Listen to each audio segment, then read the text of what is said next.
Hello दोस्तों, EVS की मैं नई वो लेकर आई हूँ थर्ड पार्ट, जिसमें राज्यसभा है, काउंसिल ऑफ स्टेट। ये आप याद कर लीजिएगा, इससे एक क्वेश्चन पूछा जा सकता है। राज्यसभा सदन का उच्च सदन है, ये तो बिल्कुल याद रखिएगा, राज्यसभा सदन का उच्च सदन है और यह एक स्थायी सदन है। संविधान के अनुच्छेद 80 के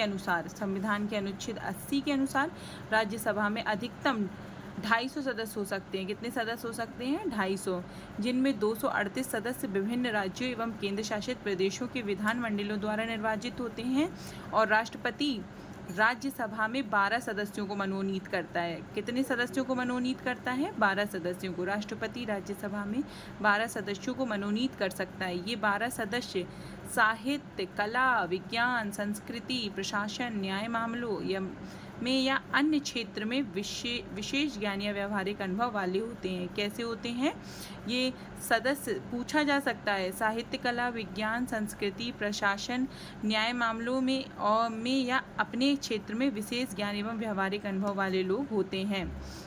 वर्तमान में राज्यसभा में कुल 245 सदस्य हैं, जिनमें से 233 निर्वाचित तथा 12 मनोनीत सदस्य हैं।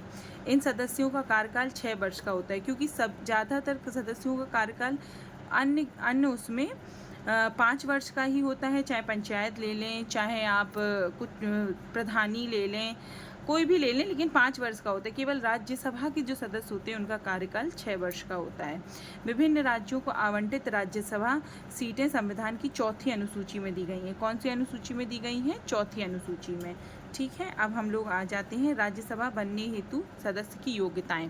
राज्यसभा बनने हेतु सदस्य की यह योग्यताएं होती हैं: वह भारत का नागरिक हो, उसकी आयु 30 वर्ष से कम ना हो। कितने वर्ष से कम ना हो? 30 वर्ष से कम ना हो, और सरकार में किसी लाभ के पद पर ना हो। अगर आपको राज्यसभा का सदस्य बनना है तो वह सरकार के किसी भी लाभ के पद पर ना होना चाहिए। ठीक है। उपराष्ट्रपति राज्यसभा का पदेन सभापति होता है। कौन होता है? उपराष्ट्रपति राज्य का पदेन सभापति होता है, परंतु वह संसद, राज्यसभा और लोकसभा का सदस्य नहीं होता है। लोकसभा का सदस्य नहीं होता है। आइए अब बात कर लेते हैं लोकसभा की। ठीक है, लोकसभा के लिए अगर आप पढ़ना चाहते हैं तो मेरे वीडियो को सब्सक्राइब करें और इसके नेक्स्ट पार्ट को ज़रूर देखें।